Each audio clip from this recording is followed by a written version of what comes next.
Hello everyone, welcome to Plant Group 8.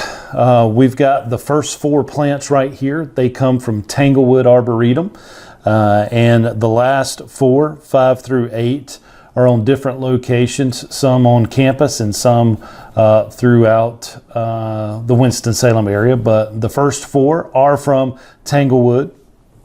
And the first one that I want to show you is our Chamaecyparis obtusa, which is your Hanuki false cypress. That is a very good sample of your Hanuki false cypress. In the landscape, you're going to see the dwarf version of this. You're going to see a dwarf Hanuki false cypress. Those are more common in residential foundation plantings. You will see them in commercial planting as well. Not as popular as like your dwarf Burefords or compacta hollies, just because these guys cost a little bit more. They're a little more expensive. But you will see them in residential landscaping, in foundation plantings. The dwarf ones, you'll either see them on either side of the sidewalk going up the front steps or the front entrance of someone's home. They're used more so for that. So you'll see them in pairs, one on either side of the sidewalk, or you may see groups of 3 in a foundation planting. But this is your Hanuki false cypress, your Chamaecyparis obtusa. Just note that you will see the dwarf one more so in the landscape versus the full size. There is your plant sheet sample. Just took it off the sheet, but another good look at the sample.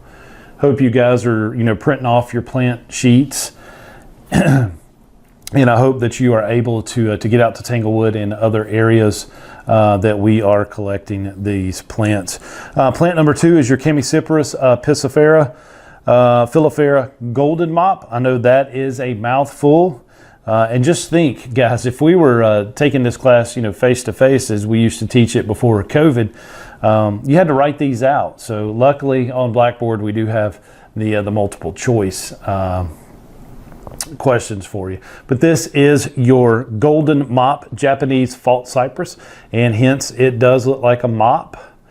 It's like a mop head when you turn it upside down.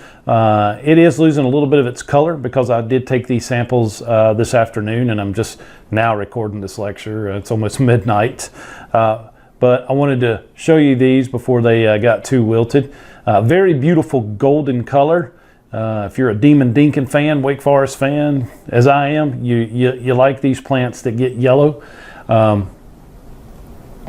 with these, you'll see in commercial landscaping, you'll see them in residential landscaping, on corner foundation plantings. If people didn't want to use like a Foster Holly or whatever, I have seen these. But as you've seen the one at Tanglewood, they get huge. They do get big, and people love them for that golden color. Your golden mop Japanese false cypress. And here is your sample that we had on the plant sheet.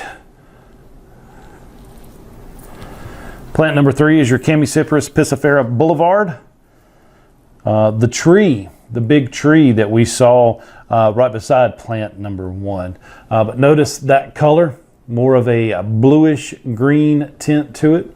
But you can definitely see the blue in the sunlight. These things get super tall. You're not going to see these much in the landscape, but you will see them even pruned topiary style. The one there in Tanglewood is, got some age on it, just by the height of it. And, you've seen the pictures on the slide lecture that, these being pruned up topiary and stuff. So, but nice looking tree, nice color. If you're kind of tired of some of the other trees that we have in the landscape, this is a good choice. If you can find them, they are kind of difficult to find sometimes because not many nurseries have them. You'd actually probably have to look for a conifer nursery to actually find these. But this is your blue moss cypress or your boulevard false cypress.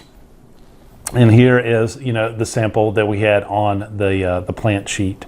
And then plant number 4 is your Prunus mume. I know a lot of people say moom, but it is mume. Prunus mume, your Japanese flowering apricot. And as you can see, it has the pink blooms.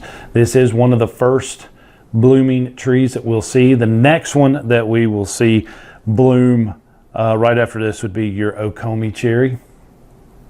And so a lot of people probably would confuse this apricot with the Okomi cherry just because both of them bloom so early. But this is a beautiful tree, beautiful flowers.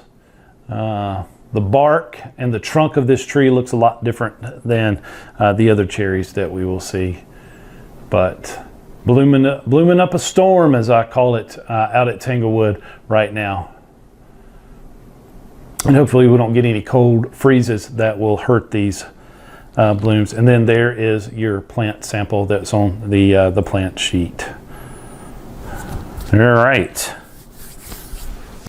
Hello everyone, welcome back to Plant Group 8, your samples lecture. And I want to start off with the Kwanzan cherry.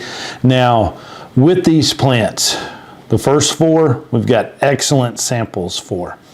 They either had a bloom on it or they had foliage, they were evergreens, so you actually saw good samples of it. With the Kwanzan cherry, it's not blooming yet. It's also not leafed out yet. So what I do is I have a picture of your Kwanzan cherry. These are also in your slides, but a nice picture, detailed picture of the leaf. Notice that it has that tip right there. The Okomi has one, but not as much, and it's not as fat. This is almost like a round, perfectly round leaf with a point on it. And then there is your cotton candy bloom that I call it. Just because it's pink and fluffy, it just reminds me so much of cotton candy. But also a good picture of the leaf and the cotton candy.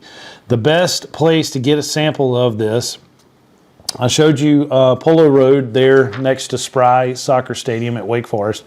But the best place would be is to go out to Louisville at the town park there, Louisville Square, and the 2 Kwanzan cherries down there by the children's play area would be the best place to get a sample when they start blooming. And it's going to be a few weeks before they bloom. Like I said in the Plant Group 8 lecture, this has been a very, very strange year when it comes to weather because the cherries are blooming late. The Okomi opened up this weekend. I mean, here it is, March 7th that I'm recording this lecture, 2021, March 7th.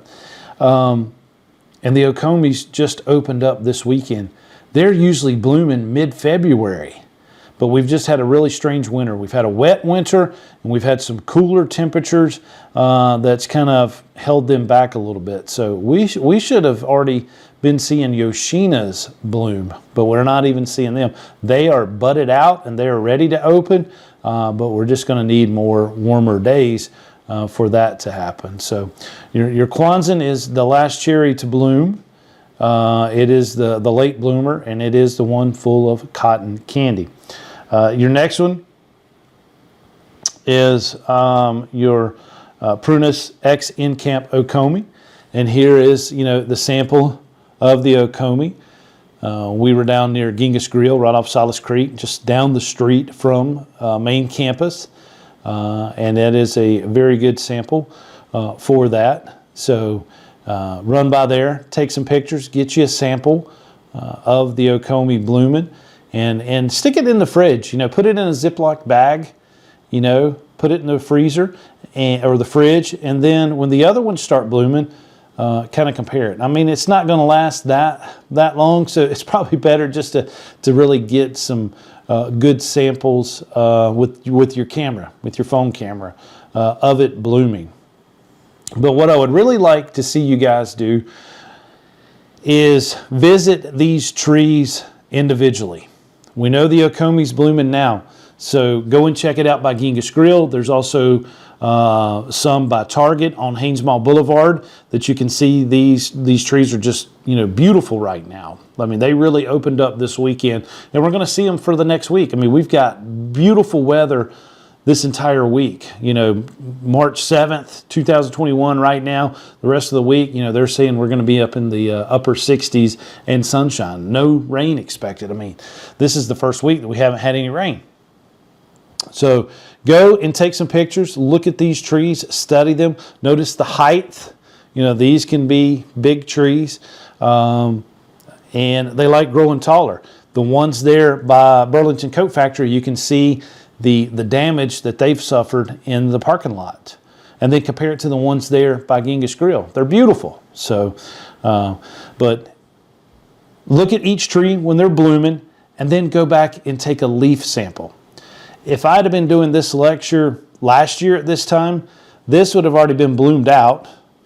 Your Yoshinas would have been blooming, and your Kwanzaa cherries would be getting ready to bust wide open. So, like I said, it's just been a strange year. So, unfortunately, you're kind of going to have to go back and kind of see these a little bit later as well. And I'm going to try to update you with, maybe some posts or some other pictures on Blackboard, or email it to you, however, when the other ones start blooming. But please go back and get a leaf sample of each of these plants as well.